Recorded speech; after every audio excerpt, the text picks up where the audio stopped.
Welcome back everyone. So it's been a couple of weeks since I last saw you. I have not forgotten about you. I've been just mega busy. I've had lots of work on and a lot of bits and bobs to do. I'm back. It's time for an update of what's going on. First of all, just want to say thanks so much for all my new subscribers and all the kind words following like my disaster with the old blight. The tomato blight struck. It was a bit of a nightmare. Pick ourselves up and we moved on, don't we? But thank you so much for all the lovely comments. I really do appreciate it. So, not done a bit of a plot tour for a while. Not really a plot tour in the fullest sense of the word, but I thought, let's just have a look round. Now it is a bit of a windy one today, so hopefully you should be able to hear me all right. Thought we'd start off in a different place this time. Let's start off in the flower and fruit garden. I'll turn you around and show you what's been going on. Okay, so this angle's the back of the plot there, so got a lot of growth here. Obviously this fennel is going crazy. Now, I mainly grow this for the exactly what it's doing now, which is for the pollinators and gorgeous flowers, so it's nice structure. But as we can see, we have the gladioli. Now, some have started going over a little bit here, but look at the beauty of some of these. So the gladioli are still out, and we've got some fruit appearing here. I did have a little pick of these the other day. There we go. Some more fruit ripening up there. And then look at these. Some nice fruits on there to pick. And then we go further on this side. Comfrey going mad. And then let's not talk about this strawberry bed. Let's not discuss the strawberries anymore. Suffice to say, I need to get in there, thin them all out, and then plant them further apart. That's my plan for that. Cosmos going crazy. No flowers on this here yet, but they'll be coming very shortly. Verbena looking fab. And then we go down this side, and there is some more of these gorgeous gladioli. All different colours. It's a gorgeous yellow one. Yeah. And then some of this, well, most of this is sort of going over now, this Sweet William and stuff. A few little cosmos in there, trying their little best. Again, tons of comfrey going crazy there. That needs cutting back again. I'll make some more comfrey tea. Some gorgeous little cosmos popping up there. Okay, let's do a little brassica update. We've got, do you remember the red cabbage and the Savoy I popped in as the second crop, and they were supposed to be cropping for autumn. So they were looking a bit bedraggled going in, do you remember? A bit weedy. The slugs had got them in the cold frame. So I popped them in, and I popped in the some cauliflowers as well. Let me turn you around, I'll show you exactly where we're up to with all that now. Oh, British summertime. Must be raining. Never mind, we'll brave it. So, whilst we're in the rain here, so, doing quite well, eh? Some Savoy here. And then actually a couple of smallies, but a bit of slug attacks on these while they're in here. But look at the growth they've put on. So I'm quite happy with all these. This is a red calabos. And then over this side, got some all year round cauliflowers. So let's see how they do. Now, I've just noticed there's a lot of these little holes and it's flea beetle, so I'm going to be doing my little trick of washing up liquid diluted in water and give them all a spray, and it worked a treat last time. My little tip for you, and it did really work. Swedes for Danny's Swedebaker challenge. Doing well, apart from I had to pull this one out. You can't see it, there's leaves from another one in the way there now, but this was my biggest one, Fumie. I had to pull it out. It's actually rotten. It started to rot on the inside, so I don't know if something had burrowed into it and then it just obviously didn't make it viable then. But then this is the best of all Swede at the front here, and then the invitation at the back. And yeah, it would be my largest Swede, wouldn't it? That got damaged, but there we go. Got another decent one coming here, so that's good. Continue with brassicas. Super happy with these. Kale, Black Magic, Cavallonero, doing really well. And then we've got this durian tree cabbage that was sent to me The seed was sent to me by Danny, actually, at the Grapevine Garden. Thank you, Danny. My one and only seedling, and it's come good. And then Taunton Dean kale that I grew from seed this year as well, looking amazing. Super happy with that. Let's pop over this side, and then Kale Crazy 2023. This is what I've got to do. I've got to take all the tops out of these, top them all off because they're just bursting out of the through the netting there. Getting mega tall, but they're super healthy, and you might have seen it in my other video, but yeah, flower sprouts are coming for the actual kaleets themselves, so amazing. Curly green kale, curly scarlet kale looking great. Broccoli's not been so great this year. I'm just taking a few little bits and pieces off this, so it is what it is. Sprouts are looking good as well though. And if we look further into here, we can see, there we go. The sprouts are coming. Happy. Now, another thing that's bursting through the netting is my Romanesco cauliflowers. I've actually made a bigger cage for them as well, and they're starting to burst through that. I'll turn you around and show you that, and obviously the primo cabbage that I planted here, these are in the spare onion beds. I'll show you now. Look at these monsters. I've actually put larger hoops on here. But yeah, they are doing very well, very healthy. And then look at these little beauties. Hearting up nicely. Look at that cracker. So yeah, I got in here the other day and took the lower leaves off and tidied it up a little bit. That is brassicas done. While we're here, can we just have a little look at this gorgeous shake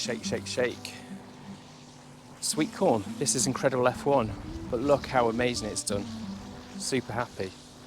It's shot right up. Okay, also beans coming out my ears. Got purple climbing beans, cobra, green French climbers, Greek gigantes I'll show you now. Obviously going to leave those to dry out. That's the main thing for those, and the Belotti I'm leaving to dry out. I'll show you both of those now. But I'm just still getting loads of harvest off the dwarf French green beans, Ferrari. So yeah, tons and tons of those. And yeah, I'll show you the Belotti and the Greek gigantes now actually. So look at these, lots and lots and lots and lots and lots and lots and lots of beans. I've never grown these before, but they look very like runner beans. So obviously I'm going to leave all these to pod up, and I'm going to be saving them. Well, they're all going to be for save seed this year, to be honest. But yeah, that is the plan for that. But yeah, doing super well on this arch. Some dwarf Belotti beans here. There we go. Plenty going on there. They're the ones I direct sown. And these are the ones on, these are the climber Belotti. But look, these are going a lovely colour and they're fattening up nicely. These I'm growing for dried beans, like to pop in stews and things like that. It's so windy here, this obelisk is blowing over with the weight of everything. Now you may have seen from my Instagram, I've got all my second early potatoes up now, so the only thing I've got in the ground is my main crop potatoes, and I'm going to leave them there as long as I physically can. So I've got some ground here to play with, but I've got plans, so stay tuned for that. I've got some big plans for this spare patch of ground. It's going to change. The other thing that I'm really excited about is the squashes. So let me show you. I've got some mildew that has appeared over the last few days on some of the leaves. I'm going to chop those leaves off. That's my next job. But squashes, some of them are looking great. Let me show you now. Now look at these. Now this is, I believe, the sweet potato squash. So I've got 1, 2, 3 in here, all looking great. And this side, looking healthy apart from the mildewy leaves, see? Powdery mildew. And this is a mashed potato squash. No, sorry, not mashed potato, a baked potato squash. There we go. And that's looks very similar to the one, but it is a different one. This is growing more like a bush, it's not vining. Whereas this one is also growing a bit more bush-like. Let me take you around the other side, because this fella is coming from all the way around here. And this is sweet dumpling winter squash. Now, there's loads of flowers, but none of the fruits are sort of ripening up. So I don't know whether they're getting pollinated and they're just not forming, but you can see it's trailing this way as well. And it's getting all these little fellas on, but we shall see, we shall see. And the other squash I've got this side this is a baby blue Hubbard. Let me have a little look in here, show you. There we go. So before we go into the Polytunnel to see it half empty, I want to show you the dahlias, because they've really come into their own now. They were very late, obviously we've had a weird weather year, haven't we? And some gorgeous sunflowers I've got this side as well. Some of these need deadheading, but stunning, gorgeous. Got a pink one coming here. Look at the colours on this, beautiful. That one. These have been in for about 2 years. I mean, absolutely stunning. There we go, some of these ones as well. But look at this, absolute beauty. That's the size of my hand. And I've got large hands. Gorgeous. And we go further down here. These are the 1-year-olds that I put in last year, the new tubers. But look how fantastic this has grown. It's very similar to one up the other side. The others are a lot slower.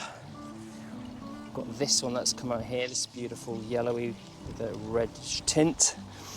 And then these are some of my giant zinnias that have actually come out. So I'm happy with those. Just really struggled with the zinnias this year. So there we go, beauty. And some borage trying to sneak in there as well. I had to pull loads of borage up. But look, it's multi-headed. This is Lemon Queen. I mean, just beautiful. And then in the distance you can see here, this one is Autumn Beauty. Look how tall it's gone. And this one here. But yeah, look how tall it is. Another gorgeous multi-headed one.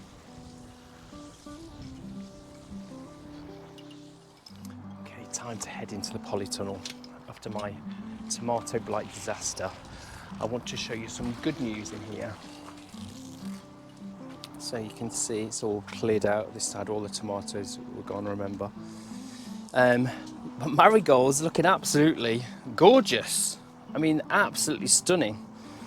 And then we've got loads of these little elf chilies to pick, and there's loads of fruit on there as well. Avocado's doing all right. And the main thing I wanted to show you is these peppers. Now look, if I can try and get one into focus through all the leaves. There we go. Look at that. This is the Beaver Down that Ali from My Rusty Garden sent me the seeds for. There's lots of different ones here. I've got some cayenne somewhere, can't remember where they went. This is sort of, these are California Wonder, they were great. And that's California Wonder. And this is the sweet chocolate pepper. Now I don't know what colour it's supposed to go, so is it supposed to go a browny chocolatey colour? What am I doing with that? Let me know. Pop comments below if you're a pepper or a chili expert, it would be good. And then this one is setting loads of fruit, which I'm really happy with. This is the hot lemon, so this goes yellow. So that should be good. And then these, and this one is called apparently Sweet Amy. So yeah, good news on the pepper front, lots coming there. Bit of pest damage on some of them. So if you know a little way of deterring those critters from burrowing into my peppers, please let me know in the comments below. As you can see, lots going on, tons going on, isn't there? So I better get on with some jobs. My name's Will, you've been watching The Flying Gardener.